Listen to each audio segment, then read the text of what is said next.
قدرمن اورېدونکو سلامونه، نیکې هیلې او احترامات مې ومنئ. هیله ده چې تاسې ټول ښه وئ. درنو اورېدونکو، سعید جواد یم او د یو بل نوي ناول سره ستاسې ملتیا کوم. دا ناول نیکه نومیږي. دا ناول د هېواد وتلي قلموال نصیر احمد احمدي لیکلی. نورې خبرې نه اوږدوم، مخامخ په لومړۍ برخه پیل کوم.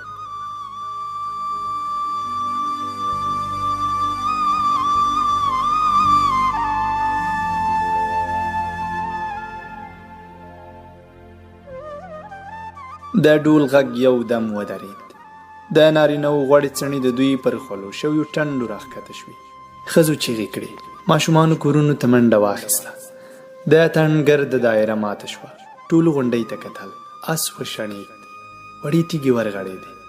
ګڼ سپاره کلي ته راغلل. سپرو زرې اغوستې وې.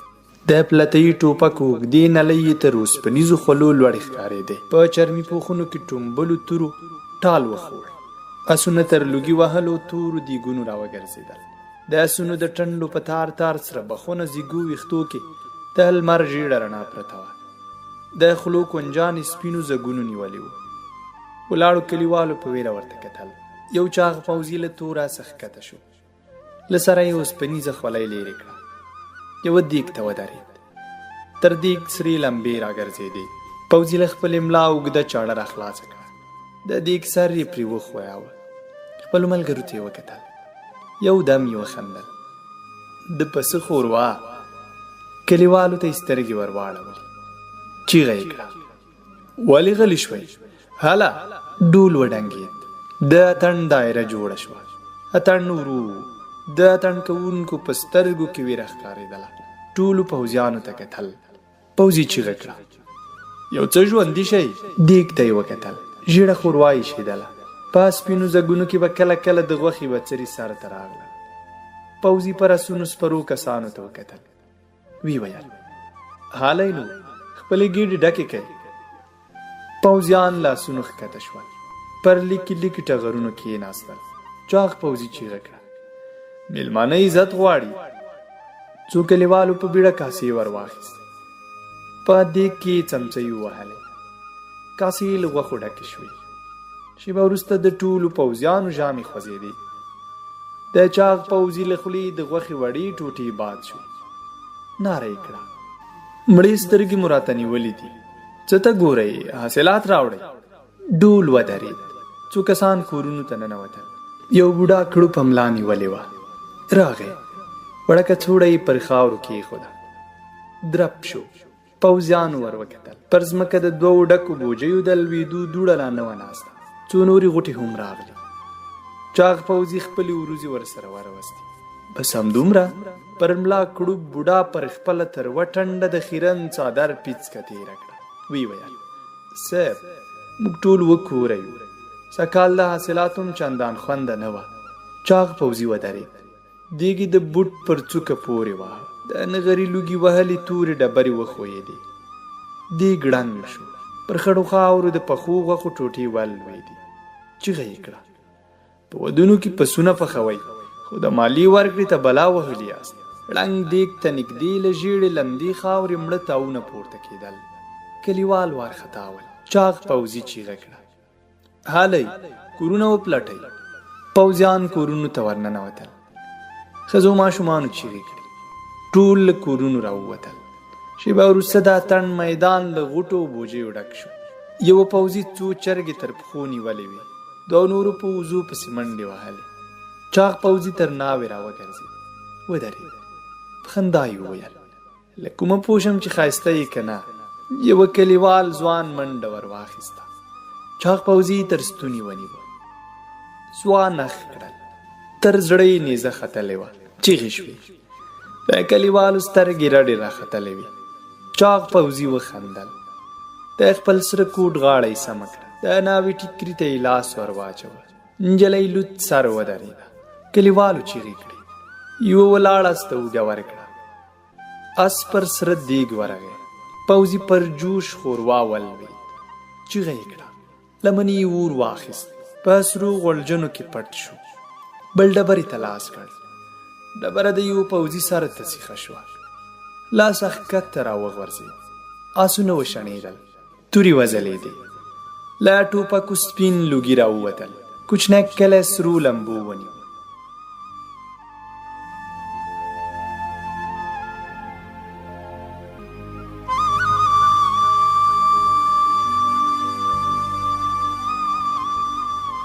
اوښ ټوډه ووهله. بار کوږ شو. 2 کسانو منډه ور واخیسته. جوال ته یې اوږې ورکړې. یو بوډا وخندل. میرویس خانه، په دې جوال کې څه دي؟ ډېر دروند معلومیږي. پر سپور ځوان وویل. بابکه، په ملتان کې مې مسي لوښي ولیدل. خوند یې راکړه. څه سکې را سره پاتې وې. 3 زره دانې مې واخیستل. اسمان وغرید. بوډا خپله شتپونده ورکړه. د کاروان مخې ته ورغی. له نارې سره یې کتار اوښان، نسونه او کچرې ودرېده. بوډا په لوړ غږ وویل. هوا خړه ده. باید د دمې جوړولو لپاره یو ځای پیدا کړو. پر سپور له عمره پوخ سړی راغی. اوږده ږیره یې باد یوې خوا ته اړولې وه. له بوډا سره ودرېد. ویې ویل. سم وایي، کاروان ستړی دی، خو دا دښته مناسبه نه راته ښکاري. بوډا وویل. میرویس خانه، ته څه پکې وایې؟ میرویس خان وویل. بابکه، شاولي سم وایي. په دې دښته کې به څه کوو؟ اسونه هم وږي دي. دلته خو شینډکی هم نشته. په عمر پاخه سړي وویل. تر دې ټیټې غونډۍ ورهاخوا یو کوچنی کلی دی. ټول وکوره دي، خو ولس یې مېړنی دی. د مېلمنو په قدر پوهېږي. بوډا ناره کړه. یا الله، حرکت! د الیکو ولاړو اوښانو، کچرو، اسونو پښې وخوځېدې.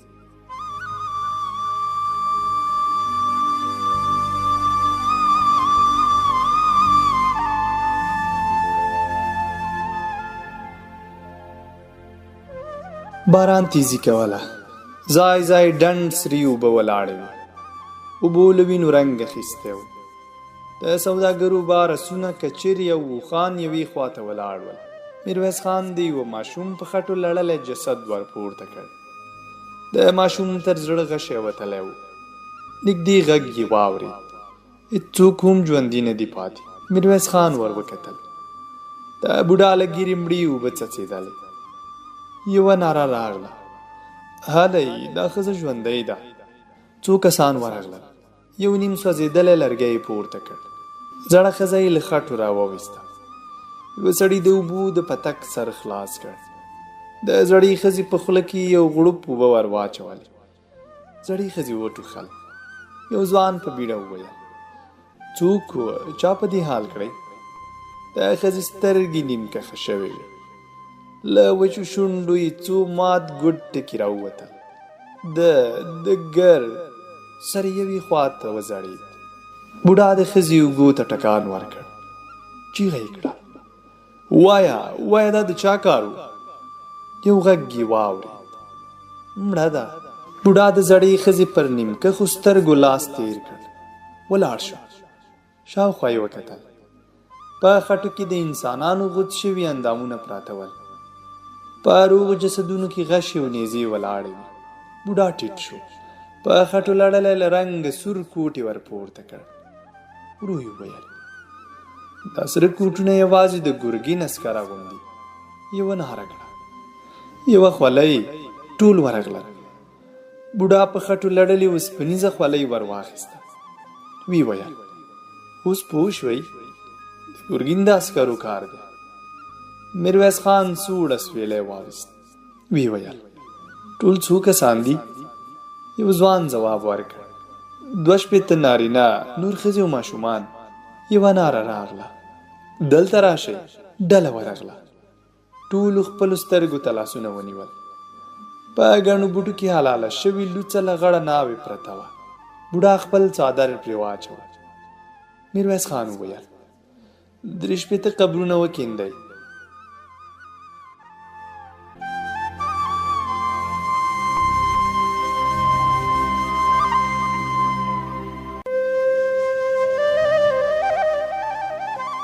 آهنګر داس پښه پر خپل زنګون کې ایښوده. ورو یې وویل. میرویس خانه، هغه څټک راکه. کوم؟ آهنګر وخندل. د هندوستان مسافرۍ سترګې در کمزوري کړي دي. هغه بنۍ ته نږدې. میرویس خان ورغی. څټکي ور واخیست. آهنګر ته ودرېد. آهنګر د اس د پښې پر پونده نال کېښود. میخ ته یې څټک ونیوه. اس وشڼېد. میرویس خان د اس قیزې ته لاس ور واچوه. آهنګر وویل ډېر مزل مو کړی، له پخواني ناله څه نه دي پاتې. یو چا ناره کړه هګۍ، تازه هګۍ هلې ارزانه شوي. میرویس خان شاوخوا وکتل. خلک دوکانونو ته ولاړ ول. د سماوار تر مخ څو کسانو مړه ځان جنګول. میرویس خان وویل بازار څنګه دی؟ آهنګر داس پر نال بل میخ کېښود. سړه ساه یې واویسته. هغه پخوانی زور نه دی ورپاتې. دی خپله ویني. آهنګر ولاړ شو. داس د چټ پر ویښتو یې لاس تیر کړ. وی ویل ښکلی است دی. له سرانګاره یې توره چایجوشه ور پورته کړه. میرویس خان ته یې خټینه پیاله ونیوله. وی ویل شنې چای دي، همدا اوس مې دم کړه. غلی شو. آس ته یې وکتل. وی ویل هغه سورس دي څکه؟ میرویس خان د چایو پیاله شونډو ته ور نږدې کړه. وی ویل په ملتان کې رامړ شو، مجبوره وم. پر دې آس مې د سپینو زرو 4 سکې ورکړې. آهنګر وخندل. ارزي مخکې مې غاښونه وکتل، له عمره یې ډېر وخت نه دی وتلی. میرویس خان دیوال ته ولاړ. نوی قیمتي میسي لوښی ور واخیست. لوښي میناتور شوي واړه ګلان درلودل. میرویس خان وخندل. ستا کار د تورو لرونو کړیو او زنځیرونو جوړول دي. دا لوښي دلته څه کوي؟ آهنګر سړه ساه واویسته. یو ملګري مې راوړ، ویل چې یو چاته یې سوغات ورلیږم. د یادګار لپاره مې سږ کال ورباندې وکینده. میرویس خان لوښی پر بل مخ واړوه. پر شا یې کوږ خط کیندل شوی و. پرې لیکلي وو 1119 هجري شمسي کال. میرویس خان سوړ اسویلی وویست. وی ویل ژوند څومره په منډه دی. مورکۍ مې لوستې ښځه وه، شاعري یې هم کوله. څو ورځې مخکې مې په کور کې څو زاړه کاغذونه وموندل. زما د زوکړې تاریخ یې لیکلی و 1084 هجري شمسي کال. غلی شو. وی ویل 33 کاله څومره ژر تیر شول. آسونه وشڼېدل. د پښو دربا راغله. آهنګر او میرویس خان د انګرۍ له دوکانه ووتل. اسان د کوڅې له سره تیز را روان و. عسکرو سره کوټونه اغوستي ول. اوسپنیزې خولۍ یې لمر ته ځلېدلې. میرویس خان یو دم منډه واخیسته. ټوپ یې کړل. یو ماشوم یې په غېږ کې ونیو. دواړه په خاورو کې ورغړېدل. د آسونو نرۍ پښې تر څنګ تېرې شوې. میرویس خان کېناست. د ماشوم سترګې رډې راختلې وې. ماشوم یو دم چیغه کړه. میرویس خان په غېږ کې ونیوه. ورو یې وویل ګرانه مه ژاړه، هر څه تېر شول. ماشوم ژړل. ماشوم یې له ځانه بېل کړ. د هغه پر سر روږو او لاسونو یې خپلې ګوتې وتپولې. ویې خندل. ګوره روغ رمټ یې، هېڅ هم نه دي در باندې شوي. یوه ښځه راغله. ماشوم یې په غېږ کې ونیوه. ویې ژړل. آهنګر وویل وه خورې، ته خو پوهېږي چې دا د ګرګین اولاده. یو دم غلی شو. شاوخوا یې وکتل. ورو یې وویل پر ماشومانو پام کوه.